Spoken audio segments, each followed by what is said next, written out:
ሰላም ጤና ይስጥልኝ ውድ የሰላም ሚዲያ ቤተሰቦቻችን ሰላምና ፍቅርን ተመኘን። ሰላም ቲዩብ ከብዙ ቆይታ በኋላ ወደ እናንተ መጣለች። እንግዲህ ብዙ ጊዜ ቃል እየገባን አንገኝም። አሁን ግን በእውነት ደረጃውን በጠበቀ መልኩ በየቀኑ ትኩስና አዳዲስ መረጃዎች በተጨማሪም ደግሞ ለእናንተ ምን ይጠቅማሉ ምንላቸውን የተለያዩ ኢንተርቪዎች ይዘን ቀርባለን። ያው ዛሬ እንግዲህ እጅ ለመንሳት አንገት ለማስገባት ወቅታዊና ትኩስ መረጃ ይዘን ቀርባለን። ያው እንግዲህ የዛሬው መረጃችን ትግራይን በተመለከተ ነው። ያው በሰሜን ኢትዮጵያ በትግራይ ክልል ያለውን ጉዳይ መላው ኢትዮጵያ በዓለም ዙሪያ ያለ ሰው እየጸለየበት ግማሹት እየተወያየበት ያለ ጉዳይ ነው። እሱን ወደ እናንተ ይዤ ቀርባለሁ። ይህንኑ አብሮ ተያይዞ ደግሞ የአዶናይ እንግዲህ ቲክቶከር አዶናይ በዚህ ጉዳይ ላይ ያለውን አቋም ተናገረውን ነገር ወደ እናንተ እናደርሳለን። በተጨማሪ እንግዲህ መነጋገሪያ ከሆነው አንዱ ስለ ዋልድባ ገዳም በተለይ በሶሻል ሚዲያ ላይ እንግዲህ መናከብራቸውና ምንወዳቸው እንግዲህ የዩቲዩበር እሸቱና ተክለሃይማኖት አዳነ ጋር ያለውን ውዝግብ እናወራለን። በስተመጨረሻም እንግዲህ በተለይ በኢትዮጵያ ኦርቶዶክስ ተዋሕዶ ቤተክርስቲያን ውስጥ የተነሳ አንድ አዲስ የሆነም የቆየ ማመለካከትን ማጣራት የሚፈልግ ስለ ስላሴ ጾታ ጉዳይ የተነገረውን የተሰበሰበ መረጃ ወደ እናንተ እናቀርባለን። ይህን ፕሮግራም ሰብስክራይብ፣ ላይክ፣ ሼር፣ ኮመንት አድርጉ። ወደ መጀመሪያው ሀሳባችን እንሄዳለን። ያው እንግዲህ መቼም እንደምታውቁት በሰሜን ኢትዮጵያ በትግራይ እንግዲህ በተለይ ህወሓት እንግዲህ ያለውን መንግስት በዶክተር ደብረጽዮን የሚመራው መፈንቅለ መንግስት አድርጎ ወደ ስልጣኑ ከመጣ በኋላ ብዙ አዳዲስ ነገሮች እያየን ነው። ቀዝቀዝ ሞቅ የሚለው ፖለቲካውን ግለቱ እየጨመረ በጣም አሳሳቢ ደረጃ ደርሷል። ከዛ መሃል አንዱ እንግዲህ በፊታችን ቀናት የሚሰጠው የ12ኛ ክፍል መልቀቂያ ፈተናን በተመለከተ የትግራይ ትምህርት ቢሮ የራሱን ፈተና በማዘጋጀት እንግዲህ እኔ ራሴ ተማሪዎችን እፈትናለሁ ብሏል። እንግዲህ የትምህርት ምዝገባና ፈተናዎች አገልግሎት ደግሞ በፌዴራል የሚሰራው እሱ ለሁሉም ተማሪዎች ቀነ ቀደም ቆጥሮ ወደ 15000 ለሚሆኑ ተማሪዎች እኔ ደግሞ ፈትናለሁ ብሏል። በዚህ መሃል እንግዲህ ውዝግብ ውስጥ የገቡት የትግራይ ተማሪዎች በጣም በሚያሳዝን መልኩ በየትኛው በኩል ተሳትፈው የራሳቸውን ነገር እንደሚወስኑ ግራ የተጋቡ ይመስላሉ። መቼም እስካሁን ድረስ ከምናውቀው ዲፋክቶ ስቴት ብትመስልም ትግራይ ወደድንም ጠላንም በፌዴራል መንግስት የምትተዳደር ወይንም የራሷ ቁመናና አቋም ይዛ አሁን እንደውም ከፌዴራል መንግስት ጋር ትከሻ ለትከሻ ድጋሚ ለመለካካት የምታደርገው ጥረት አንዱ እነዚህ ህግን በመጣስ ነው። ከዚህ ቀደም ለዛ ሁሉ እልቂት መነሻ የሆነው እንግዲህ ሀገር አቀፍ ምርጫ ሲዛዟር የለም እኛን መርጣለን በማለት ያንን ህግ ጥሰው የመጣጣጣን ነው እንደሆነ ሁሉም ሰው ያውቃል። በስተመጨረሻም አሁን ደግሞ እንግዲህ የትኩሳቱ መለኪያ አንዱ የሆነው የራሴ ተማሪዎችን እፈትናለሁ የሚል አቋም ይዛ እንግዲህ ህወሓት እየተንቀሳቀሰች ነው። ይህንን በተመለከተ እንግዲህ በተለይ ሰሞኑን የዓለም አቀፍ ሚዲያም የሀገር ውስጥ ሚዲያዎችም እየዘገቡ ያሉት አንድ ትልቅ ጉዳይ የትግራይ ወጣቶች አስገድዶ አፈሳ ነው። ወደ ጦርነት እንግዲህ የታፈሱ እናቶች እያለቀሱ በየሜዳው በየአስፋልቱ በየቤተ መቅደሱ እየተንከባለሉ ሲያለቅሱ እናያለን። ይህም ያደረጋቸው በባለፈው ጦርነት እንግዲህ ባለው የፖለቲካ ትኩሳት ብዙዎቹ ከአንድ ቤት 2-3 አባት፣ እናት፣ ሴት ወጣቶች በጣም ብዙ ተጎድተዋል። እንግዲህ ቢቢሲ በቅርቡ በዘራው ዘገባ ይሄ ጦርነት ሊጀመር ነው የሚለው ወሬ ራሱ በወጣቶች ዘንድ ከፍተኛ ድንጋጤና ሀዘን ፈጥሯል። ይሁንና ህወሓት ደግሞ እንግዲህ ይሄንን ቪዲዮ ማለትም እናቶች ሲቃወሙ ሲያለቅሱ የወጣውን ቪዲዮ ያወጣውን አካል በኃይለኛ ቀጣለው የሚል እንግዲህ አስገዳጅ የሚሆን አዋጅ አውጥቷል። እስከ ሞት የሚያደርስ እስከ 50,000 ብር ተማሪዎችን የሚያስቀጣ ነው። ይሁንና እንግዲህ በትግራይ ከተለያየ ምንጮች እንደሰማነው ብዙ ወጣቶች ወደ ተለያየ ሀገሪቷ ክልል እየፈለሱ ነው። ግማሽ ወደ ሱዳን፣ ግማሽ ወደ ሊቢያ፣ ግማሽ ወደ አዲስ አበባ። በተለይ በሚያሳዝን መልኩ ሴት የሆኑ የትግራይ ወጣቶች ከፍተኛ ማጣራት ይፈልጋል።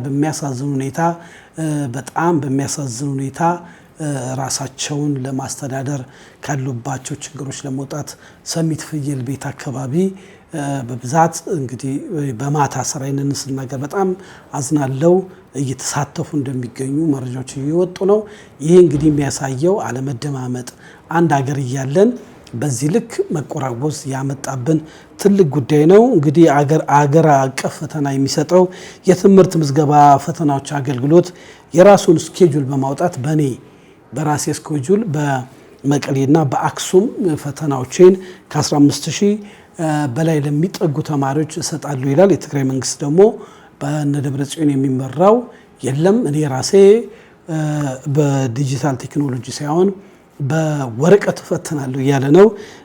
ትምህርት ምዝገባ ፈተና አገልግሎት ደግሞ በዲጂታል ቀደም ብዬ ፈተናዎች እየሰጠው ነው፣ ብዙ ሺህ ተማሪዎችም ፈተናውን እየወሰዱ ነው ብሎ አወዛጋቢ የሆነ እንግዲህ በሁለት አካል የሚወጣ መረጃ እየሰማን ነው። ይሄ ማለት እንግዲህ ደግሞ ምን ይዞብን ይመጣል የሚል ብዙ ጣጣና ብዙ ጭንቀት መጥቷል። ከዚህ በፊት በአገር አቀፍ ምርጫ የነበረው መጓተት ያመጣው ችግር እንግዲህ የብዙ ሺህ ወጣቶችን የትግራይ ወጣት፣ የአማራ ወጣት፣ የኦሮሞ፣ የደቡብ ወጣቶችን እየቀጠፈ እጅግ አሳዛኝ በሶስተኛው ዓለም የታየ እጅግ ዘግናኝ የሆነ የወንድማማቾች መጨራረስ የታየበት እንግዲህ በተለያየ ሚዲያ አማራጭ ስንሄድ በጣም ብዙ ወጣቶች ወልደው መክበር የሚችሉ ሴትም ወንድም አካለ ጎዶሎ የሆኑበት፣ ግማሾቹ ደግሞ በዚህ ጦርነት ደግሞ ህይወታቸውን ያጡበት ጉዳይ መሆኑን አውቀናል። ያጡበት መሆኑን የብዙዎቹን እያሳዘነ ነው። እንግዲህ በተለያየ ቤተ እምነት ያሉ ሰዎች ለሀገራቸው ሰላም እየጸለዩ ነው። እኛ የምንመክረው ሰላም እንዲያመጣ መልስ ወደሚሰጥ ወደ ፈጣሪ ሁሉም እንደየእምነቱ ይጸልይ ነው።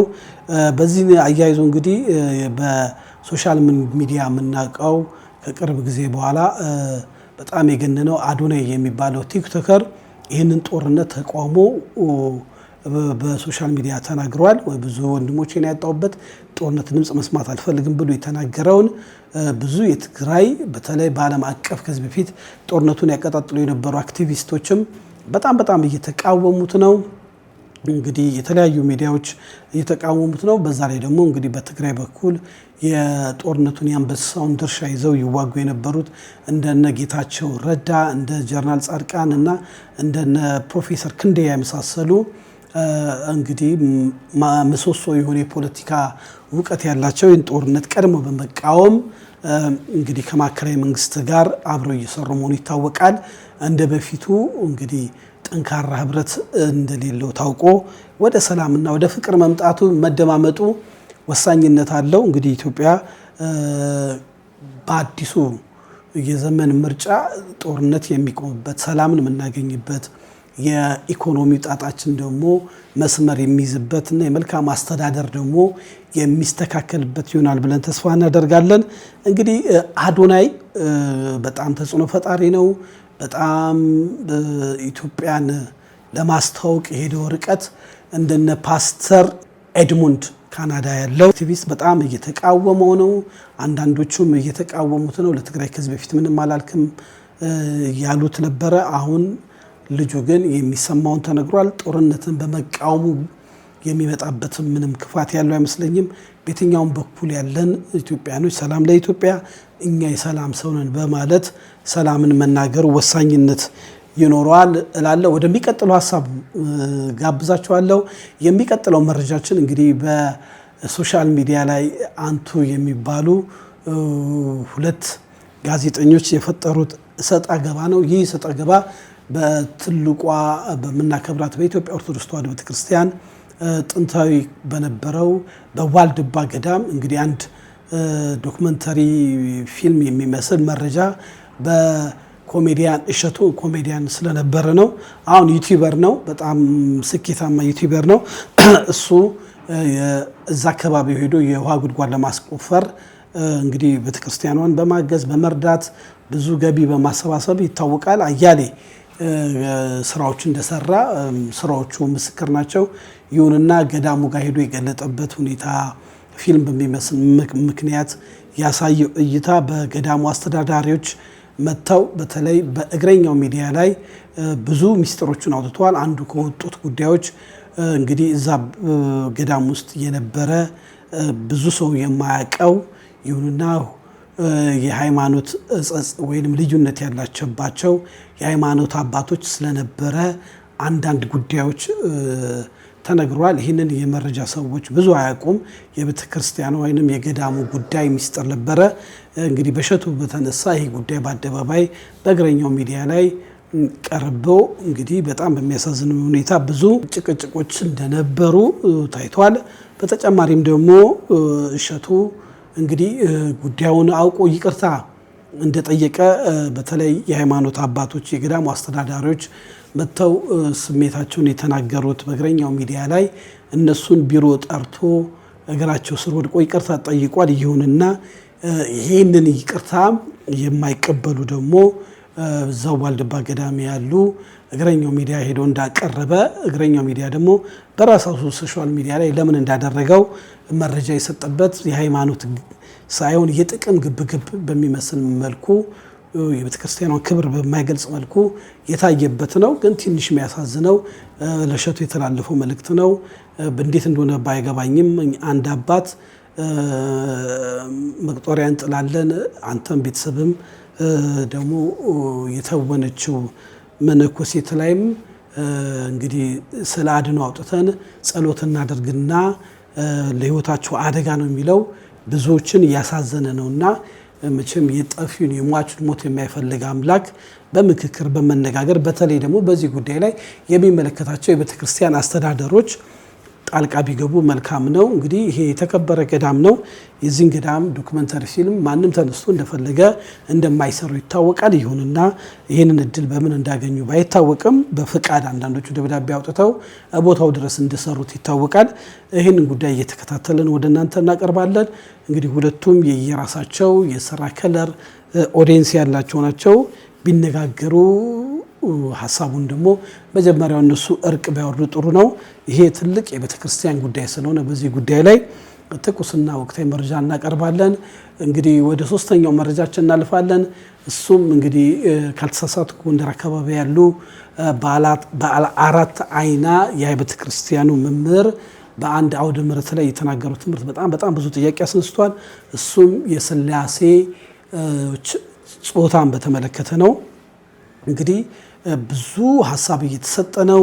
እሳቸውም አንገቴን እስከ መስጠት ድረስ በዚህ ጉዳይ ላይ የኔ ጉዳይ ሳይሆን የቤተክርስቲያን ትምህርት ነው፣ በተለይ ኮሌጅ ከመጣ በኋላ የመጡ አስተምሮች ብዙ ጭቅጭቅ ፈጥሯል፣ የአባቶቻችን ትምህርት ወደኋላ አስቀርቷል ብለው ሀሳብ ይናገራሉ። ብዙ ሰዎች ደግሞ እንግዲህ ብዙ አይነት አገላለጥ አለ። አሁን ለምሳሌ ሀገር በእናት ትመሰላለች። እንደኛ የኢትዮጵያ ብዙ ሀገሮች ሀገራቸውን በሴት ጾታ ወይም በእናት ይጠራሉ።